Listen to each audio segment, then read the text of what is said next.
Am I alive? Hello, everybody. I don't know, is this working? My setup is different from what it used to be the other day. Because, again, I'm streaming from the comfort of my office, as you can see around me. But that's neither here nor there. I thought we'd start the stream again with a bit of looking into the manual that we dug up on the Blizzard servers. It's not stolen or anything, it's just plainly available for everybody, so just go ahead and look for it yourself. It's one of the first links if you type in Diablo 1 manual into any of your favorite search machines here, search engines or whatever. So let's, I guess, read whatever this has to say. Librarius Exploratorium, which is Latin for the librarian of the Horadrim, apparently, I think, if my Latin is right. Nice artwork there. Book 1 of Heaven and Hell. This is gonna be a lot to read, but I'm gonna push through because I think it's interesting. Book 1 of Heaven and Hell, The Great Conflict. Since the beginning, the forces of light and darkness have engaged in an eternal war, the Great Conflict, whose victor will arise from the apocalyptic ashes to hold sway over all creation. To this end, the angels of the high heavens adhere to strict militaristic disciplines. Seraphim warriors strike at the enemies of light with swords imbued with righteous wrath and justice. The angels believe that only absolute discipline can properly restore order to the myriad realms, while the demonic denizens of the burning hells hold that absolute chaos is the true nature of all things. The battles of the Great Conflict rage across both time and space, often infringing upon the very fabric of reality itself. From the crystal arch at the very heart of the high heavens to the arcane hellforge of the underworld, the warriors of these eternal realms journey to wherever their timeless conflict carries them. The legendary deeds of the heroes of the realms beyond elicit. Let me read that again. The legendary deeds of the heroes of the realms beyond elicit both veneration and insight. The greatest. Sorry. I have the habit of scrolling while I read, but I wanted to be nicely on the stream here, so I'm just gonna try not to scroll too much here. The greatest of these heroes was Isual, lieutenant to the archangel Tyrael, and bearer of the angelic runeblade Azur-Wrath, I think. He once led a fierce attack upon the Hellforge as the creation of the dark demon blade Shadowfang was nearing completion. His quest was to destroy both wielder and weapon, a charge that he was destined never to complete. Isual was overcome by the legions of chaos and tragically was lost to the darkness. His fate stands as testament to the fact that angels and demons alike shall fearlessly enter into any domain, so long as their hated enemies dwell within. Although the Great Conflict burned hotter and longer than any of the stars in the sky, neither side could gain dominion over the other for long. Both factions sought some way to turn the tides of the war to their favor. With the ascension of man and his mortal realm, the Great Conflict ground to a mysterious halt. Both armies paused in a breathless stalemate, waiting to see to whose side man would eventually turn. Mortals had the unique ability to choose between darkness and light, and it was held that this would be the deciding factor in the outcome of the Great Conflict. Thus, the agents of the nether realms descended to the mortal realm to vie for the favor of man. And here begins the Sin War. The coming of the Great Conflict to the mortal realm is known as the Sin War. Angels and demons, disguising themselves while traveling amongst men, attempted to secretly lure mortals to their respective causes. Over time, the forces of darkness discovered that mortals responded much more to brute force than to subtle coercion, and so began to terrorize man into submission. The angels fought to defend humanity against this demonic oppression, but all too often their austere methods and severe punishments succeeded only in alienating those whom they sought to protect. The violent battles of the Sin War occurred often, but they were seldom witnessed by the prying eyes of men. Only a few enlightened souls were aware of the supernatural beings that walked amongst the huddled masses of humanity. Powerful mortals arose and accepted the challenge of the Sin War, allying themselves with both sides in the Great Conflict. The legendary deeds of these great mortal warriors served to earn both the respect and hatred of the netherworld. Although lesser demons kneeled before those possessing power and strength, they also cursed the very existence of mortal men. Many of these fiends believed that the deadlock brought about by the emergence of man was a perverse offense to their higher role in the great scheme of things. This jealousy of man led to harsh, atrocious acts of violence by the demons against the mortal realm.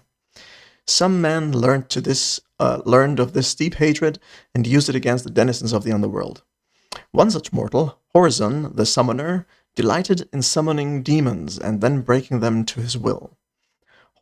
Horizon, along with his brother Bardic, were members of the Eastern mage clan known as the Visuray. This mystic clan studied the ways of demons and had catalogued their lore for generations. Empowered by this knowledge, Horizon was able to take the work of the Visuray and pervert it for his demented purposes. The denizens of hell sought revenge against this bold mortal, but Horizon managed to keep himself well protected within his arcane sanctuary. Bardic, the brother of Horizon, was eventually lured to the side of darkness. He was granted exceptional strength and longevity, and fought alongside the legions of hell against the cursed Visuray, and eventually his own brother during the Sin War. Although Bardic was renowned amongst the warriors of many realms, his dominance in battle came with a terrible price. An insatiable lust for mortal blood pervaded his every thought and deed. Bardic soon became as fond of bathing in the blood of his enemies as he did of shedding it, and in time he came to be known only as the Warlord of Blood. The Dark Exile.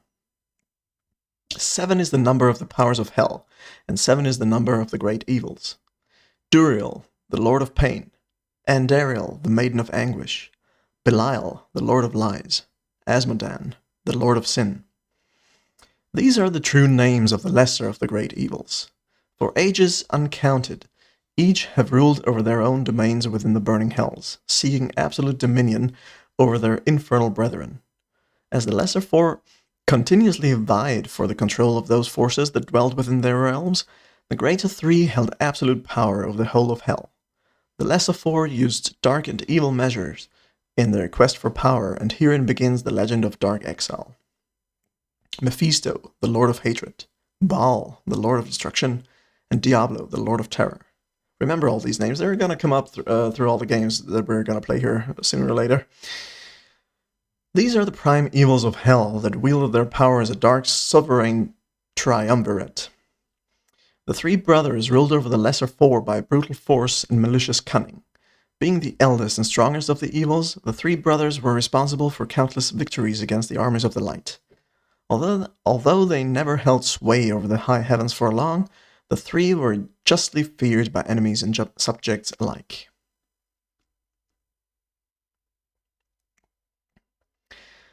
With the ascension of man and the subsequent standstill of the great conflict, the three brothers began to devote their energies to the perversion of mortal souls. The three realized that man was the key to victory in the war against heaven, and thus altered their rigid agendum that they had propagated since the beginning. This change caused many of the lesser evils to question the authority of the three, and so brought about a great rift between the prime evils and their servitors. In their ignorance, the lesser evils began to believe that the three were afraid to continue the war with heaven. Frustrated by the cessation of the war, Asmodan and Belial saw the situation as their chance to overthrow the prime evils and take control of hell for themselves. The two demon lords made a pact with their minor brethren, assuring them that the wretched plague of humanity would not deter the ultimate victory of the sons of hell. Asmodan and Belial devised a plan to end the stalemate, achieve victory in the Sin War, and ultimately ride the bloody crest of the great conflict straight into the very arms of Armageddon. Thus, a great revolution was set into motion, as all of hell went to war against the three brothers. I thought the way it would say here, all of hell went to hell. That would have made more sense, I guess. Anyway, the brothers fought with all of the savagery of the underworld, and to their credit, annihilated a third of hell's treacherous legions. In the end, however, they were overcome by the horned death led by the traitors Asmodan and Belial. The prime evils, weakened and bodiless, were banished to the mortal realm where Asmodin hoped that they would remain trapped forever. Asmodin believed that with the three set loose upon humanity, the angels would be forced to turn their forces on the mortal plane, thus leaving the gates of heaven abandoned and defenseless. Those few demons who still pledged allegiance to the three brothers fled the wrath of Asmodin and Belial, escaping to the realm of men to seek out their lost masters. As the warfires died out upon the battlefields of hell, Asmodin and Belial began to argue over which of them held the higher authority.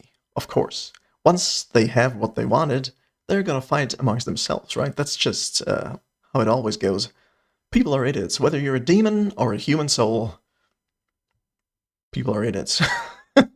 Anyway, the pact that they had made quickly fell to ashes as the two demon lords took up arms against each other. The legions of hell that remained were polarized behind either warlord, launching themselves into a bloody civil war that has lasted to this day. The binding of the three. Some of this we already heard through books we read in Diablo 1, but this is, I guess, a better summation of what went down there. The binding of the three. In the ancient days, before the rise of the Western empires, the dark and terrible entities known as the three evils were exiled to the world of men. These eternal entities wandered throughout the waking world and fed upon the lusts. These are the Horadrim, nice. And fed upon the lusts of men, leaving chaos and attrition in their wake. The evils turned father against son, and prompted many great nations into brutal and petty wars.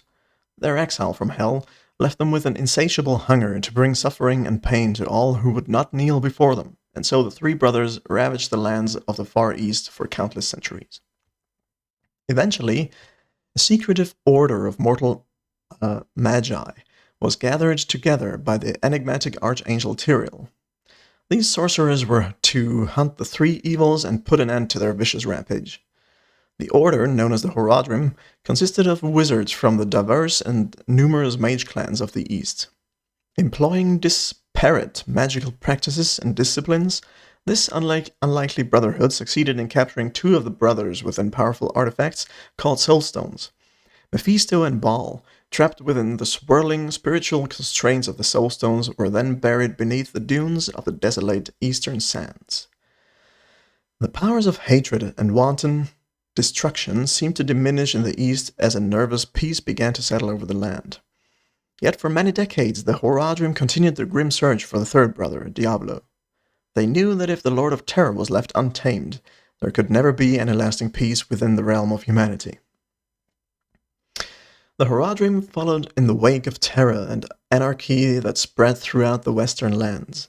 After a great battle which claimed the lives of many brave souls, the Lord of Terror was captured and imprisoned within the last of the Soulstones by a group of Horadrim monks led by the initiate Jared Kane. These monks carried the cursed stone to the land of Conduras and buried it within a secluded cave near the river Talsand? I'm going to call it Talsand. Above this cave, the Horadrim constructed a great monastery from which they could continue to safeguard the Soulstone. As ages passed, the Horadrim constructed a network of catacombs beneath the monastery to house the earthly remains of the martyrs of their order.